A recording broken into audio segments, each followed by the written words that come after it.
Ons juig voor U, o Here, die ganse gemeente juig, o Here. Vanoggend kom ons om U te dien met blydskap.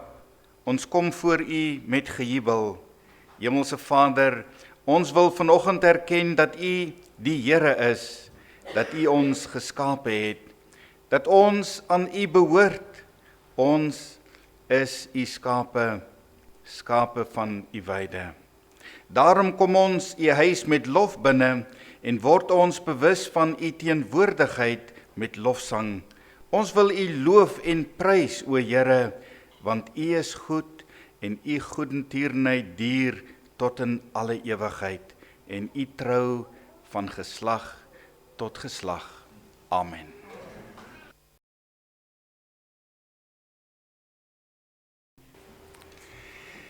Dit is aangenaam om vanoggend hier by julle te wees. Ek wil amper sê ek het 3 vrouens en 1 seun, maar dis andersom. Ek het 1 vrou, Sanet, wat hier is, en ons het 3 seuns. Dion, die oudste en die stoutste, en dan Jaco en Hugo. Maar Dion is al getroud, en Jaco werk ook al, en Hugo het hierdie week uitgetrek, dis die baba. En so nou is dit net ek en ma in die huis. Maar die seuns het nou al so groot geword, ek kan hulle nie meer dissiplineer en nie op my eie nie, want hulle is al groter as ek. Mense is half te bang vir die 3 groot manne. Maar die Here het ons geseën met 3 pragtige seuns en dis wonderlik om te sien hoe hulle groot geword het en ontwikkel en in 'n loopbaan staan, en hulle is vir ons 'n groot vreugde. Maar het is vir ons lekker om hier te wees, en vanoggend wil ons die woord van die Here saam met u deel, en ek wil uit Matteus hoofstuk 22 tot 33 vir julle lees. Matteus hoofstuk 22 van vers 23 tot 33, 'n bekende gedeelte vir ons skriftuurlesing. Ons het nou in die Sabbatskool so flissies gepraat, en ons was baie geseënd deur 'n pragtige voorprogram en 'n wonderlike les, en gehoor van Bybels en verskillende Bybels. En vandag is dit ook al moeiliker om te hoor of jy al die plek gekry het, want party lees sommer op hierdie smartfone, nee. So ons kan nie hoor of jy al op die bladsy is nie. Maar die ander, ek het nou gehoor jy het opgehou blaai, so ek neem aan jy het die plek gekry. Kom ons lees saam uit die woord van die Here. En voor ons dit, kom ons bid.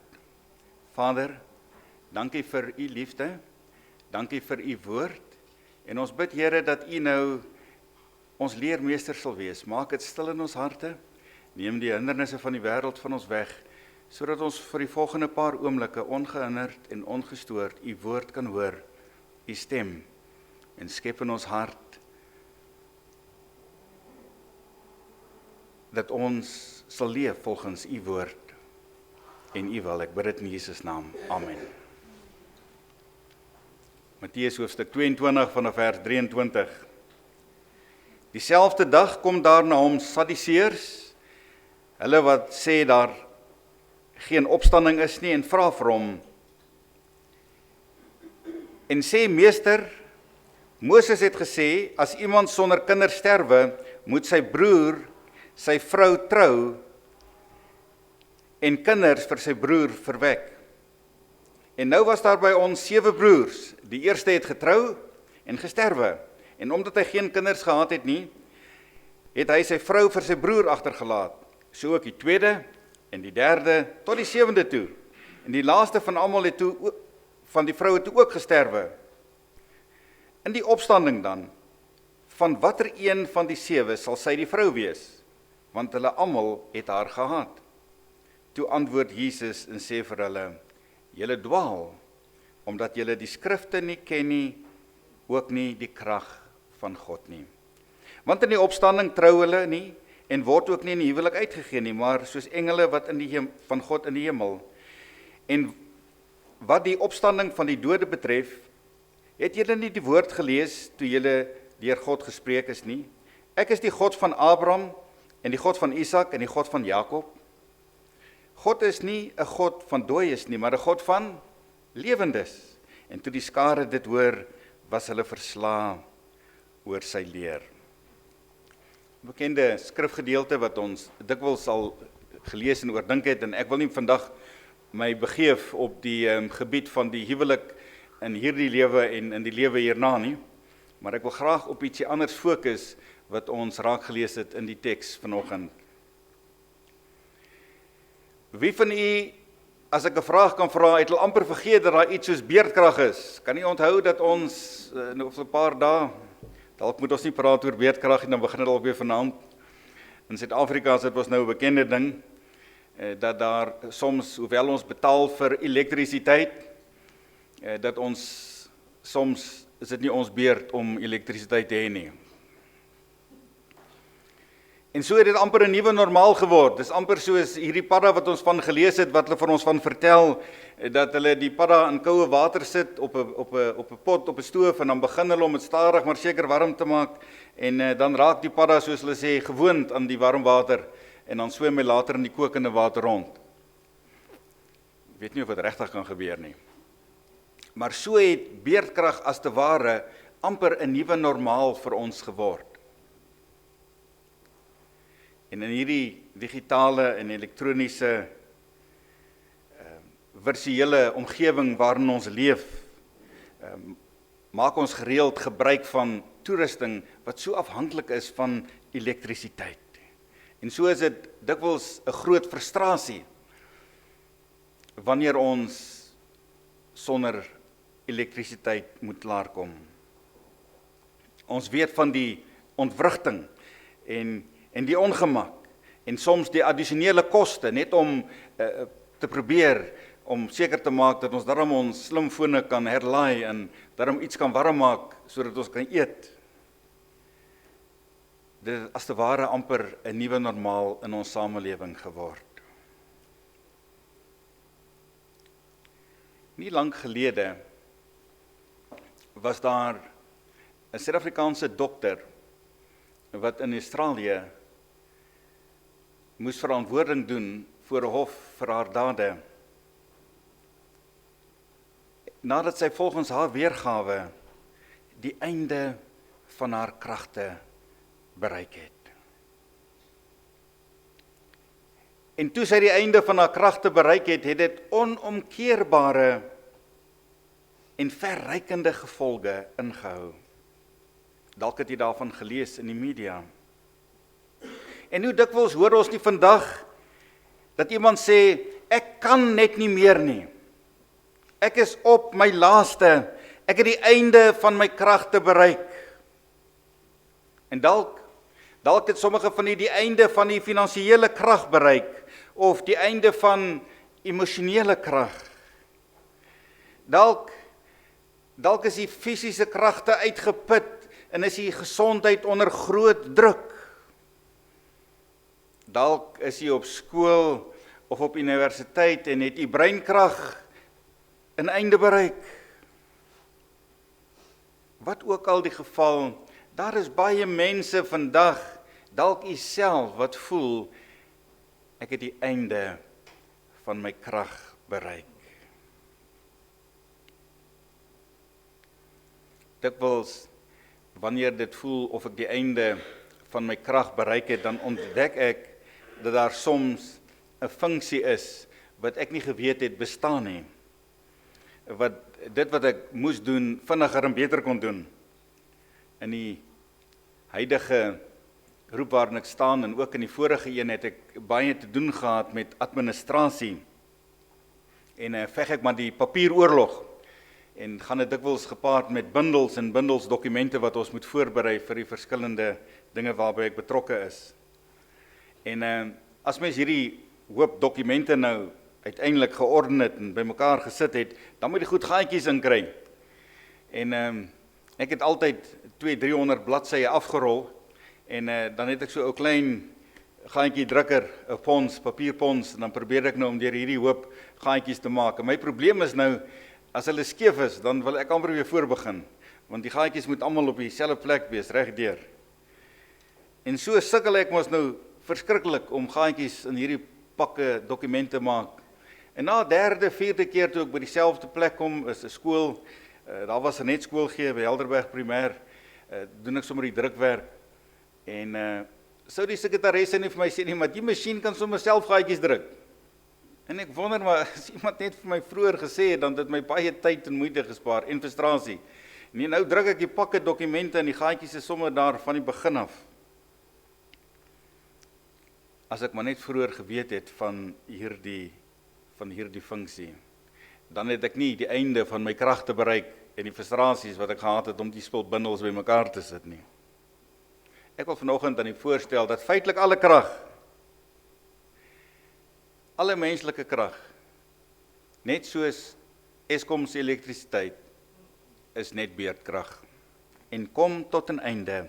Dit is net die krag van God wat nie blootgestel is aan beerdkrag nie. Die krag van God. Die krag wat God gebruik om uiting te gee aan sy wil en om sy genade oor ons uit te stort. Dit word verskillende dinge genoem. Almagtig, almag, oppergesag, oppermag, absolute krag, onbeperkte krag, onvergelykbare krag, onmeetbare krag. En so wil ek teruggaan na ons skriftuurlesing en vir 'n paar oomblikke stil staan terwyl ons nadink oor hierdie krag van God. Ons het gelees in Matteus 22 van die Sadduseërs wat Christus nader, ons het amper daaroor gepraat in die Sabbatskool op 'n stadium toe ons praat oor die gesindheid. Hulle het nie Christus genader omdat hulle hom wou ontdek of hulle verhouding met hom wou verdiep nie. Hulle vra 'n vraag vir hom, hulle nader hom omdat hulle hom wou uitvang.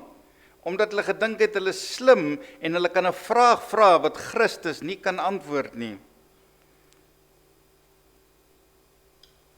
En ek gaan nie stil staan by hulle gesprek oor die huwelik nie. Maar Jesus antwoord en Jesus sê vir hulle, julle dwaal. Amper net soos die Fariseërs wat Christus genader het met die vrou in Johannes, wat van oorspel beskuldig is. Het hulle nie vir Christus gevra omdat hulle sy raad wou hê nie, of omdat hulle wou weet wat die waarheid is nie, of omdat hulle die genade van God wou ontdek nie. Hulle het die vraag gevra omdat hulle Jesus wou uitvang, wou uitoorlê. En wanneer ons met 'n soortgelyke gesindheid die skrif nader om ander uit te oorlê of verkeerd te bewys, is die kanse goed dat ons dit dalk sal regkry, maar God sal mis. Jesus sê vir hulle, julle dwaal omdat julle die skrifte nie ken nie en ook nie die krag van God. En julle dink aan God in terme van julle menslikheid, van julle menslike ingeperktheid, van julle menslike tekortkominge. Wie God is, wat God kan doen, kan nie deur die menslike verstand vasgevang of volledig uitgeklaar of verduidelik word nie. As ons as mens God kon verduidelik, ten volle kon verstaan, sou hy nie God gewees het nie. En so maklik sê ons dikwels dat God is so, of God is die kant toe, of ons gee vanuit ons menslike perspektief wie ons dink God is. En ons het groot argumente daaroor, soveel so, dat daar skeurings tussen ons kom, en mense ophou kerk toe kom as gevolg van dit. Maar dit neem nie weg van die waarheid, wat Christus openbaar het, deur te sê, julle ken nie die skrifte nie, en julle ken nie die krag van God nie. Ek wil vanoggend 'n bietjie stil staan by hierdie krag van God. Want toe die skare hoor wat Christus sê, toe hulle die krag van God geopenbaar sien in die antwoord en in die wysheid wat Christus aan die dag gelê het, deur die krag van God was hulle verstom. Soos hulle verstom was oor die skare wat gevoed is, soos hulle verstom was oor die storm wat stil geword het, soos hulle verstom was oor die krag van God waarmee Christus vir Lazarus uit die graf geroep het. Ons wil oor hierdie krag vanoggend praat. Krag wat nie onderwerp is aan ons menslike definisies nie. 'n Krag wat geen einde ken nie. 'n Krag wat nie soms daar is en soms nie daar is soos beerdkrag nie. Maar God se krag. Ons lees daarvan in Romeine hoofstuk 1 van vers 16 of in vers 16. Is ook vroeër genoem in die les van Martin Luther en dat hierdie teks bepalend in sy lewe was. En toe die waarheid van hierdie teks by hom ingesink het sy lewe handom verander en nie net sy lewe nie, maar het hy Christelikheid vir ewig verander in die rigting waarin ons op pad was onder die Romeinse leiding. So tussen hakies die eerste lied wat ons gesing het, 'n vaste burg, lied 61, dit was Martin Luther se gunsteling lied en ek dink amper hy het die woorde daarvan geskryf. En jy sal daarvan herken, veral in die laaste vers waar hy gesê het, hy is bereid om te sterf vir waarin hy glo. Martin Luther se lied, lied 61. Maar terug by die teks. Want ek skaam my nie oor die evangelie van Christus nie, want dit is die krag van God tot redding vir elkeen wat glo, eerste vir die Jood en ook vir die Griek. So God se krag is 'n reddende krag. Dit red ons as sondaars, verander ons posisie. En die klem is op die krag van God. Dis nie op hoeveel boksies ek kan tik. Ek het soveel Bybelstudies gegee, my 10de getrou betaal, elke Sabbat in die kerk gesit, vasgereeld. Dit sê die redding is gegrond op die krag van God. Ons lees in 1 Korintiërs 1 vers 18, want die woord van die kruis is wel dwaasheid vir die wat verlore gaan, maar vir die wat gered word, is dit die krag van God. Is dit nie so dat in ons samelewing vandag, waar daar baie skeptisisme is, waar Christelikheid bevraagteken word, en so tussen hakies nie het Christelikheid nie, ons leef in 'n samelewing waar alles bevraagteken word, alle gesag word uitgedaag, deur die heersende filosofie waarin ons leef. En vir die grootste gros mense, is die verhaal van Christus 'n dwaasheid, 'n mite, iets om nie jou tyd mee te mors nie. Maar dit sê vir ons wat glo, is dit die krag van God. Die woord is die krag van God. Dis nie net nog 'n boek, nog 'n literêre werk nie. Dit is die krag van God. Ons lees in 1 Korintiërs, die 2de hoofstuk vers 5. Ek was ook by julle in die swakheid en in die vlees en in veel bewing, en my gebede en my prediking was nie oorredende woorde van menslike wysheid nie, maar in die betoning van gees en van krag.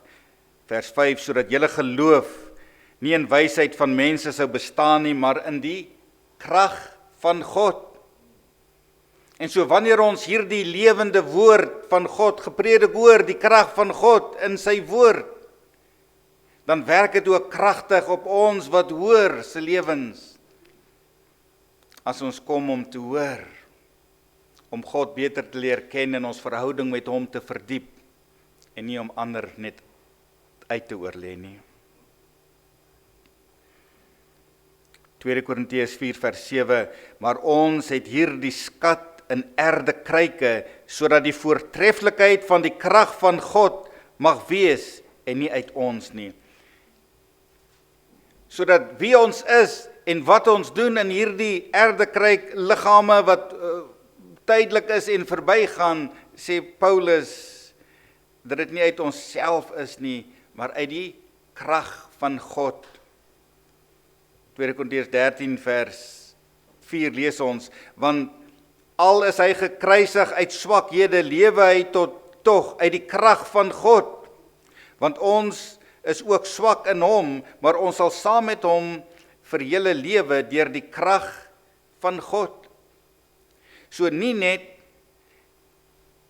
is Christus deur die krag van God opgewek uit die dood uit nie, maar daai selfde krag, en ons gaan later stil staan daarby, is ook aan ons beskikbaar en aan die kerk van God beskikbaar.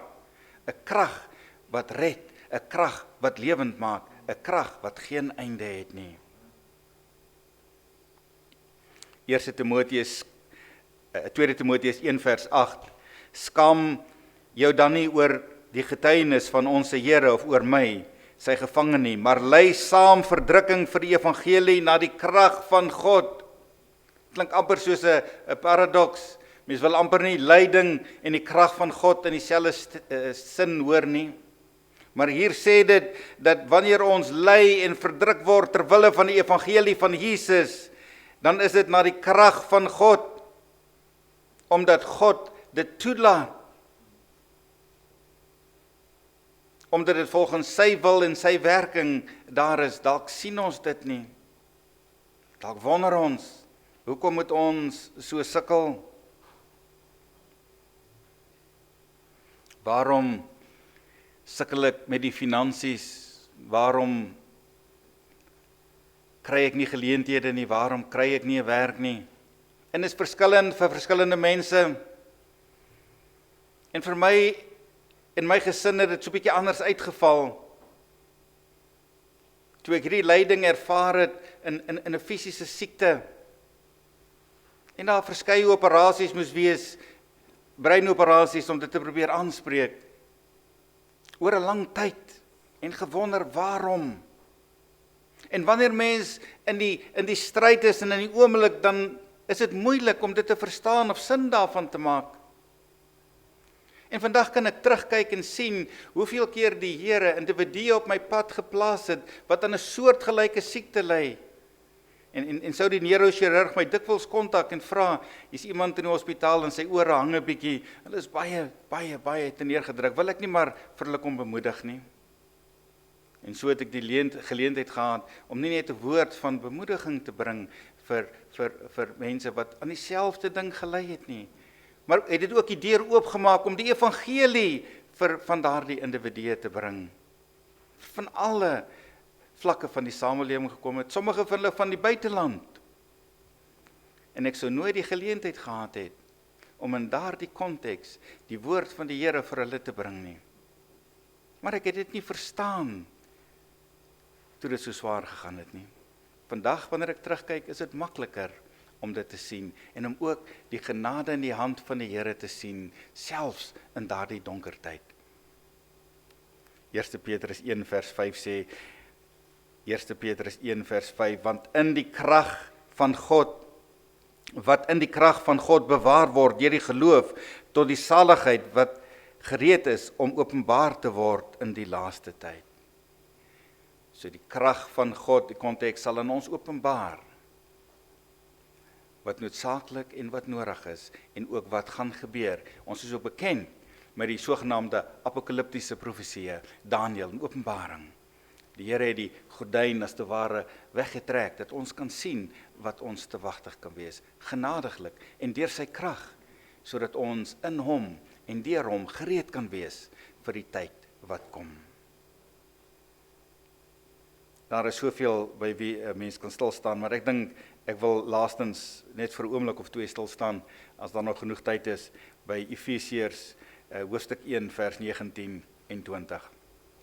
En ek het die hele gedeelte, hierdie hele perikoop skrifgedeelte is so pragtig, maar ons het nie tyd om by alles stil te staan.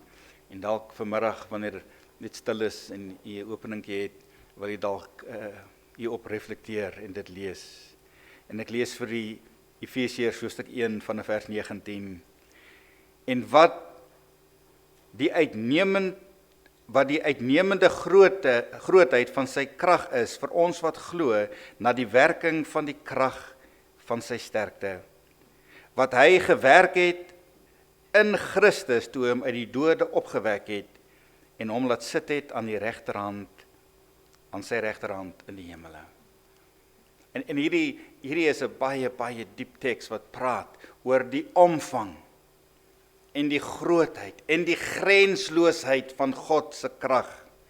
Dit begin deur te sê die uitnemende grootheid van sy krag. Dit sou sê hyperbalon megathos theis dynamatheis. Dit sou dit so lees in die Grieks. Hyperbalon. Dit beteken hierdie uitnemendheid. To go beyond, to surpass, incomparable, sou Engelse woorde wees wat ons kon gebruik. Die 2020 Afrikaanse vertaling vertaal hierdie woordjie as die onvergelykbare grootheid van sy krag. Ek hou van die woordjie onmeetbaar. Ek dink dit is wat die outeer Paulus wou vasvang, is dat God se krag kan nie deur ons as mens gemeet word. Ons kan nie die einde van God se krag vind. Ons kan nie God se krag uitput nie. En dan die megathos erken jy seker van megafoon, die groot. So dit praat van hierdie absolute Engelse vertaling, soos ek sê, surpass, onvergelykbare krag van God. Dynamis is waar ons woord dynamiet vandaan kom, om die krag van God te beskryf. Wanneer God se krag in werking is, dan gebeur dinge. Met sy krag het God gespreek en hy het geskep. En met sy stem en sy krag het Jesus gespreek en die storm het stil geword. God se krag. En wanneer ons lees in vers 20, dan sê dit nie net is hierdie uitnemende grootheid of onmeetbare groot krag van God vir ons wat glo nie, maar dit praat ook van hierdie krag van God waarmee hy gewerk het om Christus uit die dood op te wek. En dan praat dit van, het gebruik eintlik twee woorde van krag in die Grieks. Ons hoef nie by alles stil te staan nie. Kratos en ischus is die twee woorde wat beide krag beteken. Hy sê amper in sy sterkte en sy krag, met sy kragtige krag het hy Christus uit die dood uit opgewek. Maar wat beteken dit alles vir ons vandag? 2000 jaar nadat hierdie woorde geskryf is. Ons het gesien dat die waier, hoewel hy goed werk, nie goed werk wanneer dit nie ingeskakel is by die kragbron nie.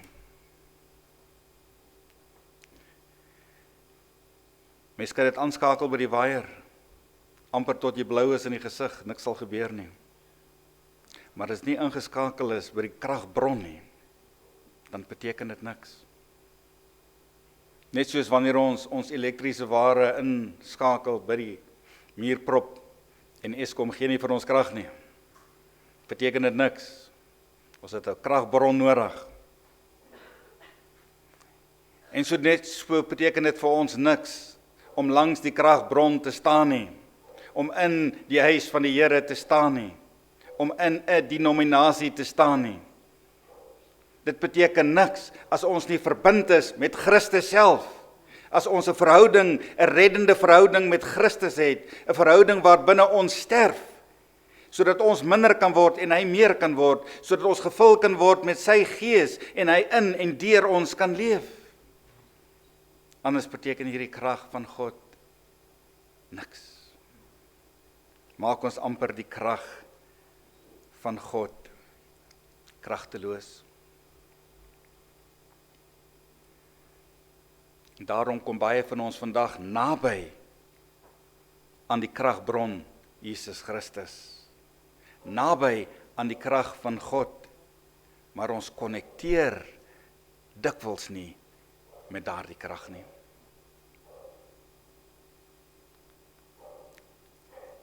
Mens wil amper vra hoe ironies, maar dit is eintlik hartseer. Ons sien 'n program wat handel oor vliegongelukke en hoe hulle dit ondersoek. Ek hou daarvan om soms daarna te kyk. Die manier waarop hulle die ongeluk rekonstrueer, hoe hulle fyn analiseer, hoe hulle nie tot 'n gevolgtrekking kom, maar na al die feite kyk en uiteindelik besluit wat die ongeluk veroorsaak het. En so kyk ons na 'n helikopterongeluk, waar 'n helikopter wat passasiers moes uitvat na een van die olieboorde neergestort het, omdat die ratkas, die hoofratkas, vasgebrand het. En dit lyk dat daar olie skielik uitgestort het, omdat daar staalskroewe op titanium. Die hartseer, die ironie daarvan was, dat meer as 'n jaar voor daai ongeluk gebeur het hulle dit reeds op skrif gesit en het hulle waarskuwings vir al die operateurs uitgestuur en gesê, hierdie is 'n probleem, vervang daardie skroewe. En die instandhoudingswerkers het gedink, ag, hulle het nog tyd om dit te doen. En toe val daardie helikopter. En al die passasiers, behalwe een, is oorlede. 'n ongeluk wat in alle waarskynlikheid vermy kon word. Die inligting was daar, dit was tot hulle beskikking. Die vervanging van 2 eenvoudige skroefies sou 'n verskil gemaak het aan lewe en dood vir al die passasiers in daardie vliegtuig. Hoe ironies, hoe hartseer, dat God se krag beskikbaar is vir ons, dat ons langs dit staan, en dit nie aanneem nie. Koning van die eeue sê Ellen White vir ons, bladsy 787, the same power that raised Christ from the dead will raise his church and glorify it with him, above all principalities, above all power, above every name that is named, not only in this world, but also in the world to come. Dieselfde krag waarmee God Jesus uit die graf opgeroep het, is beskikbaar vir sy kerk. En die vraag is, hoe is dit moontlik dat ons so stadig vordering maak? Is dit omdat God se krag kragteloos is? Of is dit omdat ons langs die krag van God staan en nie daaraan konnekteer nie?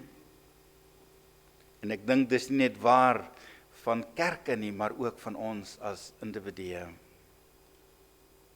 Daarom wil ek vanoggend aan die voorhou dat ons tyd moet maak vir God. Dat ons nie net langs God moet staan nie, maar dat ons met God sal praat, met God sal wandel, met God in reddende verhouding sal hê.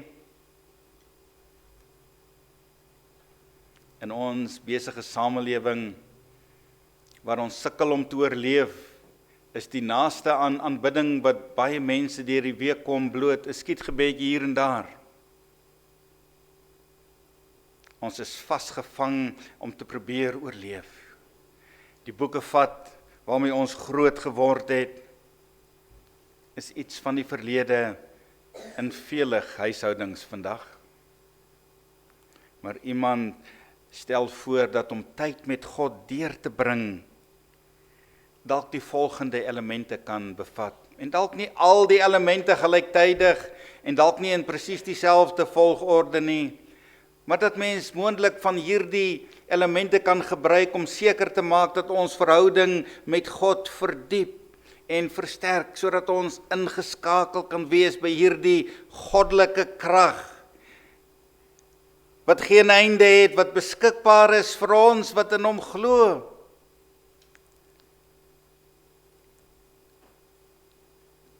Stel voor dat mens dalk 10-15 minute kan luister na goeie Christelike musiek, wat ons neem na die teenwoordigheid van God.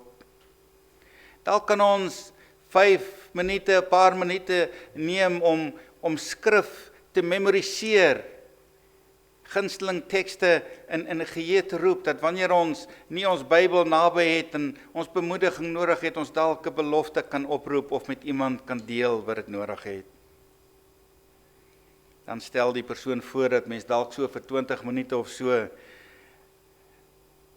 hoofstuk of 3 kan lees en mens net verdiep in God se woord, indrink wat daar staan en wat God vir ons wil sê. En dan kan mens dalk afsluit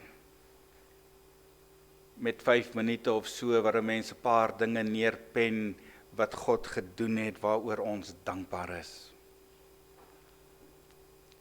So dikwels maak ons ons eie gedagtegang negatief, bring ons inkopielyste as gebede na die Here. Maar dit sal soveel seën inhou wanneer ons kan fokus op die goedheid en die genade wat ons uit die hand van die Here ontvang het. En dan stel die persoon voor, is daar 'n paar minute, 10 tot 15 minute, wat ons in gebed kan deurbring. Ons sondes kan bely. God kan loof en prys vir wie hy is as Skepper God, ons verlosser. Ons kan ons sondes bely,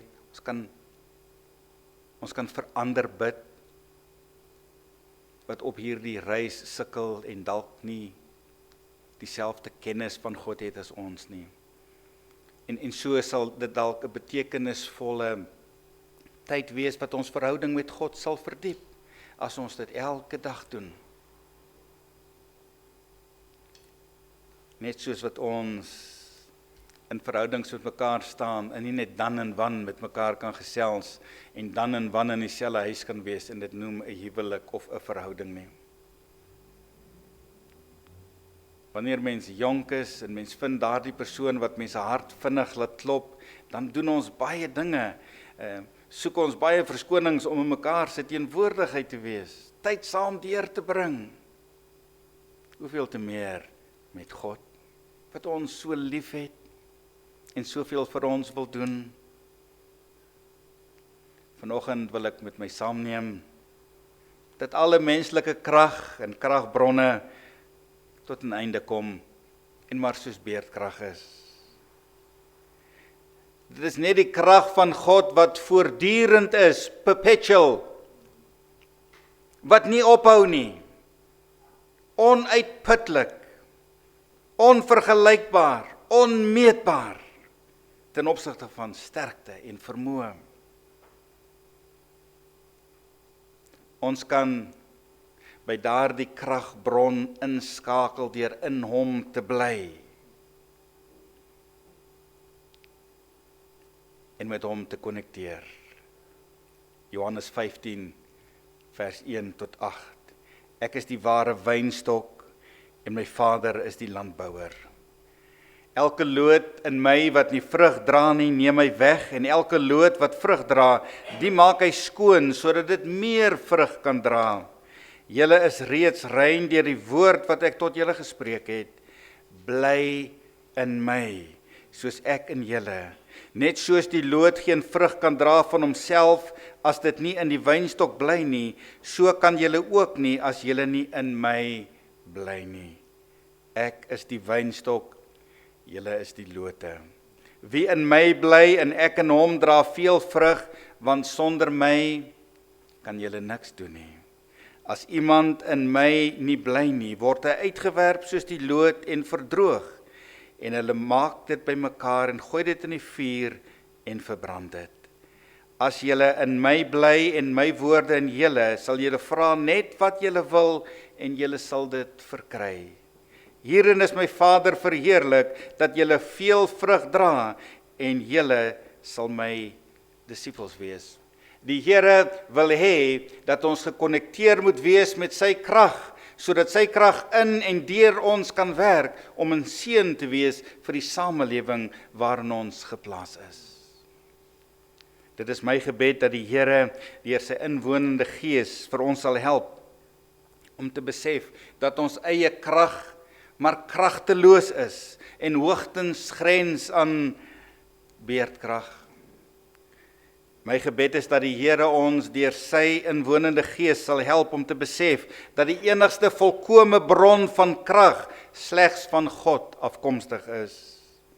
En dit is my gebed dat die Here ons deur sy inwonende Gees sal help om 'n doelbewuste besluit te neem om daagliks in hom te bly en aan sy krag verbind te wees en van sy krag gebruik te maak.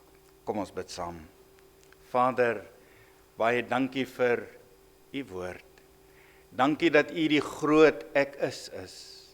Dankie Here dat u bemoeienis met ons het, dat u bekommerd en besorg is oor ons, dat u onmeetbare krag met ons wil deel. Help ons om van self te sterf, sodat 'n plek is dat ons gevul kan word met u Gees en met u krag. Maak ons getroue disippels van u. Ek bid dit in Jesus naam. Amen.